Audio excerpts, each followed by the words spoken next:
I guess we'll start with Kevin Spacey.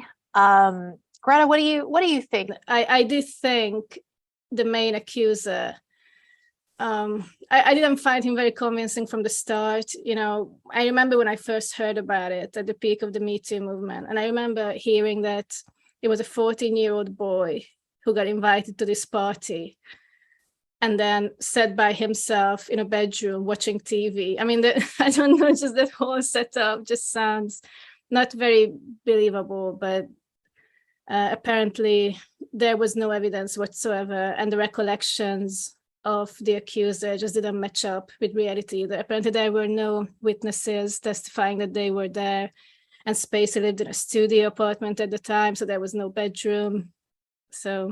But yeah, it's a problem if they were able to prove in court. And of course, I wish we had the court transcripts. And I wish I wish that we had footage. I just think all of this stuff should be filmed. And I know that Andrea Burkhart was talking about that a lot on Twitter, that we really need what we got with the Johnny Depp Amber Heard trial. We need these trials to be filmed so we can all come to our conclusions and we can know what the evidence was. And I understand that people say, well, a victim shouldn't have to put their face out there. Well, you can blur them or whatever you want to do. But I'm sorry, I do not agree that charges should be anonymous. I think that if someone is going to make charges against someone, then they should stand by it, including their name. And you might say, well, that's, it's going to be hard on them. Well, life is hard. But if you're going to make an accusation, we should not only know, who you are, but we should also be able to see the trial. So, because nobody trusts the media now, or nobody with an IQ. So yeah. I read the BuzzFeed. Here's kind of where I am on Kevin Spacey. You had mentioned before we came on, didn't I used to think Kevin Spacey was guilty? I've gone through such an evolution with all of this after seeing all of these bullshit Me Too stories that just end up falling apart.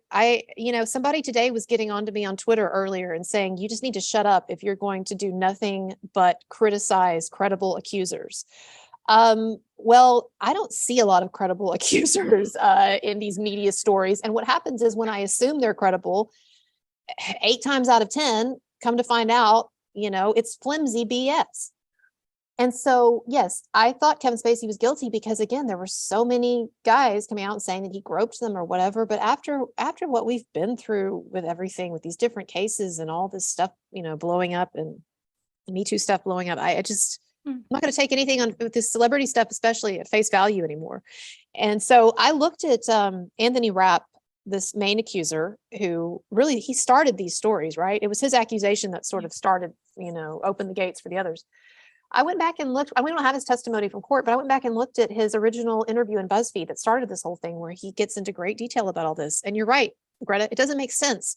He says that, first of all, he never says that Spacey knew that he was 14. In fact, he said that he went to a club with Spacey and wasn't ID'd there, which tells me he didn't look 14. And so then he hangs out with Spacey at this club, presumably drinking and acting very adult. And then Spacey invites him and his friend, who was 17, might have also looked older, to come to a party at his house. They go to his house, this party. And Anthony Rapp claims that he very quickly got bored because he was the only young person there, which that tells you something about Spacey if he doesn't have a bunch of young boys hanging around like Bryan Singer did. But he said that he got bored there. And so he does what we all do when we get to a party where we don't really know anyone, especially at a star's house or a big actor, because he was big in theater at that time, Spacey. We do what we all do when we go to a party where we don't know people and we feel uncomfortable. We go into the host's bedroom and we sit on his bed well into the night. Don't you do that? Oh, wait, it's a non-existent bedroom, though. I forgot. Yeah, so then he says he's there well past midnight. So let's say that the kid is there till the adult-looking kid is there from maybe till 2 or 3 or who knows. And then lo and behold, Kevin Spacey shows up drunk in the doorway and everyone else has gone home. And Kevin clumsily, as Anthony Rapp claims, sort of clumsily, he's so drunk, he's swaying, Anthony Rapp says, and he clumsily sort of comes over and kind of sort of lifts him up, he says, and gets on him. And then Anthony Rapp said that there was like a moment where he felt some pressure. He doesn't even say like an erection or anything, right? He says he felt a little pressure and then he slipped out from underneath Spacey and then he left, and Spacey followed him to the door, not like trying to chase him or anything, but, follows him out and stands in the doorway and says, "Are you sure you don't want to change your mind?" And he says no, and he leaves. That's his big assault story. I mean, does that sound like assault to you? Well, that's interesting because I'm not familiar with the detailed account. So the way it was reported in the media, and what I read, is that he claimed that Spacey attempted to rape him, and that's how it was reported in all the articles I read, or sexually assaulted him. I think that's squishy language. Yeah, that's a great point, because I would assume that that Anthony Rapp's testimony in court did not differ greatly from his story in BuzzFeed. I mean, and if it did, that's a problem too. But he doesn't describe, there's no even description of like grabbing. I thought Kevin Spacey was a groper, but what Anthony Rapp said in the story is basically he just sort of, he lifted him up, kind of put him sort of more on the bed. He said he lifted him up like a groom would lift up a bride on the threshold. He lifts him up, puts him on the bed, and then just awkwardly gets on top of him. There's no groping, there's no taking off, any penetrating, there's nothing. It's just an awkward moment where he's on top of him. Anthony Rapp slithers out. Kevin Spacey seems to realize that he's sort of misinterpreted, follows him to the door, drunkenly says, "Hey, you sure you don't want to come back or whatever?" That's it. I mean, if that's the story, then why are you exactly going to court for? And also with these sorts of accusations, obviously, how do you prove that something like that happened unless there's a witness to it? So I guess the least the accuser could do in that situation is get the context accurate. So at least get the date right. Apparently, the guy said that he was watching some show on TV, and that show aired the following week or a couple of weeks later, something like that. So he gave some details about the house as well, and everything was just inaccurate. in that case, I mean, what would the jury base their decision on? Because if he gave, like, let's assume that he'd given all the correct details, like he got the date perfectly right, he described the house absolutely accurately. In that case, at least the jury has something tangible, to like a foundation to believe him, because at least he gets those things right, and there's a chance the rest of the story might be correct. But in this case, the whole foundation just falls apart. Yeah, and what's strange, Greta, is that I saw people last night and this morning on Twitter, and I don't want to name them, I'm not calling anybody out, but I saw people with YouTube channels, people that I respect, people who have been in other cases touting the presumption of innocence. And some of these people were outraged and just completely like floored by the fact that Kevin Spacey was found not guilty. And I just don't really understand what made this case different, that you thought he was going to be convicted, because again, there's no evidence. It's a he said. And when you look at the guy's original story, like I said in BuzzFeed, there's not even a crime. So unless he changed his version of things for the jury, which that's not good either, I don't even know what they would have to have a problem with, much less there's no evidence of anything.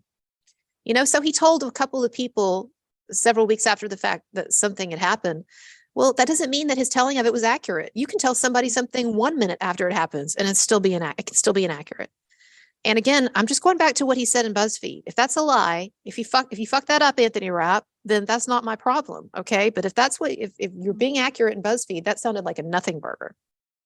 So yeah, I do find it quite disturbing how people are unwilling to change their mind. It just tells you about the power of human imagination, just how the mind works. I guess that once you accept something as being true, it's just kind of a framework inside your head. It just becomes a part of your reality.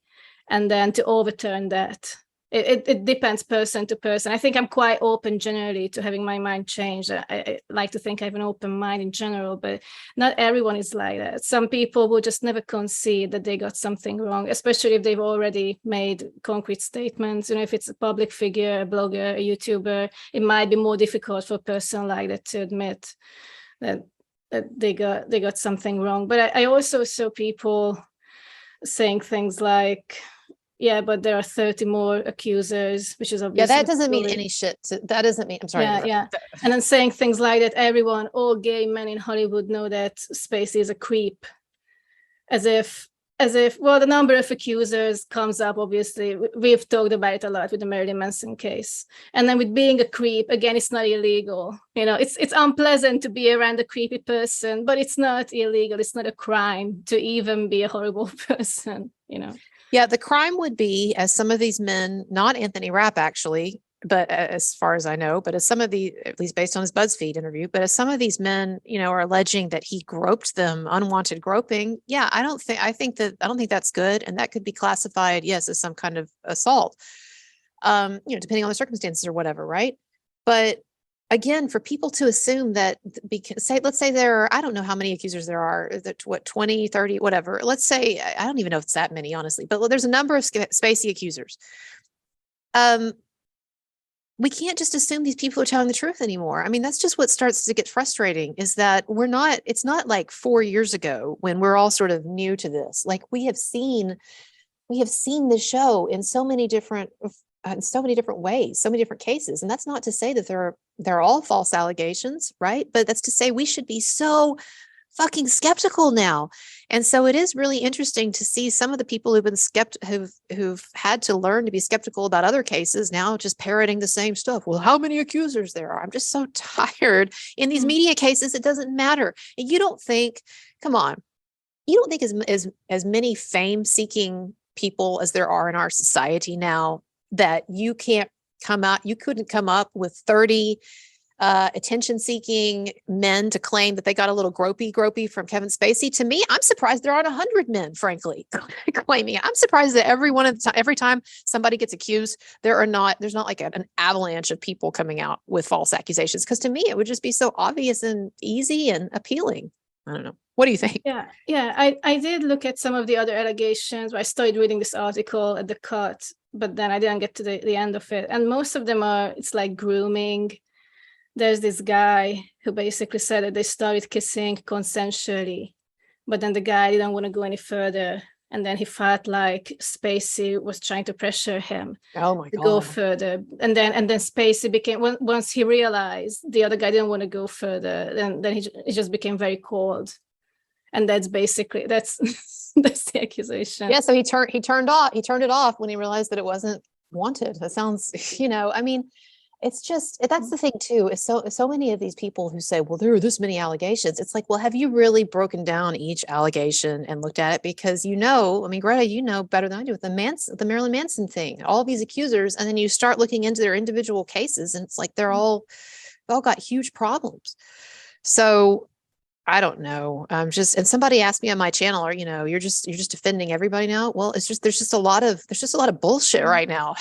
Yeah, I guess it's safe to assume that if someone is a victim of an actual serious crime, it's like traditionally the old-fashioned way they would go to the police, and then the crime, it would be dealt with behind the scenes. I guess that's generally my assumption. If someone goes to the media first, I'm always going to be suspicious of that, just by yeah, absolutely, especially today.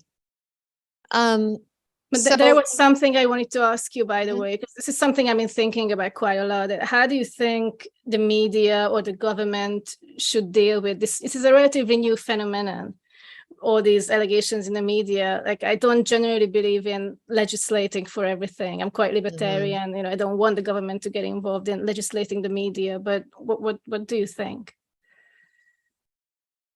I don't know that there's really anything the government can do. I mean, what I would like is, in cases in which it is proven that it's a false allegation, I would like those, like Amber Heard's case. I know it was a civil trial, but I would like for there to be like more stricter repercussions legally and in terms of like actual